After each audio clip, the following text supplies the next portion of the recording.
Please subscribe பண்ணாமல் இருக்கிறவங்க please subscribe பண்ணுங்கள். ஒரு லைக் கமெண்ட் பண்ணுங்கள். தொடர்ந்து சப்போர்ட் பண்ணுங்கள். அதுவே எனக்கு போதுமானது. திங்கட்கிழமை மாலை ஃப்ளைட்டில் ஹைதராபாத் திரும்புகிறேன். திரும்ப திரும்ப என்னை வெறுப்பேத்துறேங்க பாருங்க கோவிந்து. நானே ஊர் சுத்த முடியலையேன்னு கடுப்பில் இருக்கேன். என்னைய வேற நீங்கள் நான் அங்கே போகிறேன் இங்கே போகிறேன்னு என்கிட்ட வெறுப்பேத்துறீங்களா?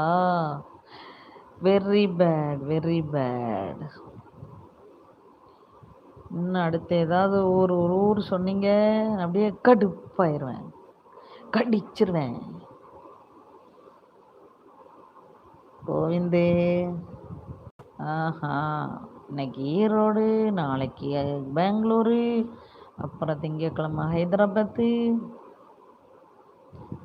சடன் பிளான் அக்கா, அப்படியா? எனக்கும் நான் போகணுன்னு ஆசையாக தான் இருக்குது. என்ன பண்ண, போகிறவங்கள பார்த்து சந்தோஷப்பட்டுக்கிடுதோம். ஹாப்பியாக போயிட்டு வாங்கப்பா, ஜாலியாக போயிட்டு வாங்க, சும்மா சொன்னேன்.